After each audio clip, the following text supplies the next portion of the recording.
పోలీసులకు మావోయిస్టు అగ్రనేత హిడ్మా షాక్ ఇచ్చాడు.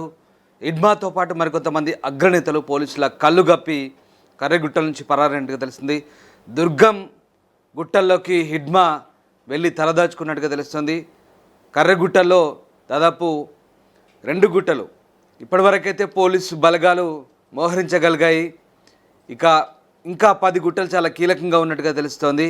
అయితే హిడ్మా అతని అనుచరులు కీలకంగా ఉన్నటువంటి స్థావరాలను వదిలి సురక్షిత ప్రాంతాలకు వెళ్ళినట్టుగా తెలుస్తుంది. ముఖ్యంగా దోబికొండ, నీలం సరాయి గుట్టలు మాత్రమే ఇప్పటివరకు బలగాలు స్వాధీనం చేసుకోగలిగాయి.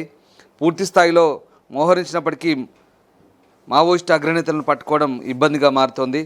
10 రోజులు కోమింగ్ చేస్తున్నా వారి జాడు దొరకట్లేదు. ఆపరేషన్ కర్రెగుట్టను స్వయంగా ఐబీ చీఫ్ తపన్ పర్యవేక్షిస్తున్నారు. ప్రస్తుతం దుర్గం గుట్టలకు మావోయిస్టు నేత హిడ్మా మకాం మార్చినట్టుగా తెలుస్తోంది. తెలంగాణ, ఛత్తీస్గఢ్లో సరిహద్దుల్లోని కర్రెగుట్టలో భద్రతా బలగాల కోమింగ్ కొనసాగుతోంది. ఆపరేషన్ కగార్ విషయంలో కేంద్రం వెనక్కి తగ్గలేదు. ఇప్పటికే భద్రతా బలగాలు 2 గుట్టలను ఆధీనం తీసుకున్నాయి. ఏప్రిల్ 21న ములుగు జిల్లా వెంకటాపురం మండలం కేంద్రం నుంచి ఆపరేషన్ కర్రెగుట్టలు పేరుతో కోమింగ్ ప్రారంభించాయి. ఆపరేషన్లో భాగంగా దట్టమైన అడవులు, కొండలు, గుహలను జల్లెడపట్టారు. తొలుత నీలం సారాయి గుట్టలు, జలపాతాలను ఆధీనంలోకి తీసుకున్న సిఆర్పిఎఫ్ బలగాల తర్వాత దోబే గుట్టలను కూడా స్వాధీనం చేసుకున్నాయి. ఛత్తీస్గఢ్లోని బీజాపూర్, తెలంగాణలోని ములుగు బార్డర్లో ఉన్న ఊసూరు బ్లాక్లో హెలికాప్టర్లు, డ్రోన్లతో వేట సాగించారు. ఆపరేషన్లో పాల్గొన్న జవాన్లకు అడుగడుగున మందుపాత్రలు కనిపించాయి.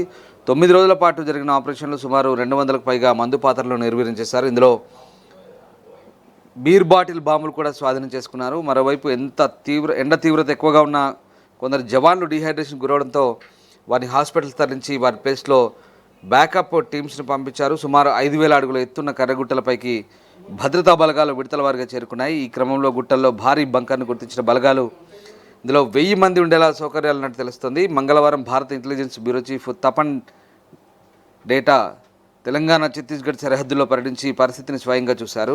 ఆపరేషన్ జరుగుతున్న తీరు గురించి కూడా సిఆర్పిఎఫ్ అధికారులు ఆయనకు వివరించారు. గుట్టల్లో ఏర్పాటు చేసిన తాత్కాలిక క్యాంపును తపన్ సందర్శించారు.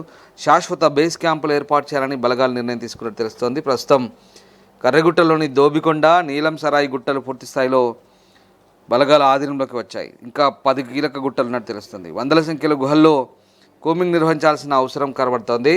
ఆపరేషన్ కర్రెగుట్టలు ప్రారంభమై ఇప్పటివరకు 10 రోజులు అవుతుంది. అయితే కీలక నేతల సమాచారం మాత్రం దొరకలేదు. మావోయిస్టులు దుర్గం గుట్టలకు మకాం మార్చారంటూ ప్రచారం జరుగుతోంది.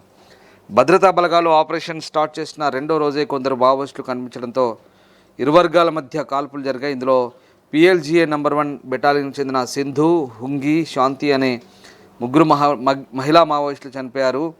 తర్వాత జరిగిన ఎన్కౌంటర్లోనే 30 మందికి పైగా మావోయిస్టులు చనిపోయినట్టు వార్తలు వచ్చినా అందులో వాస్తవం లేదని తేలింది.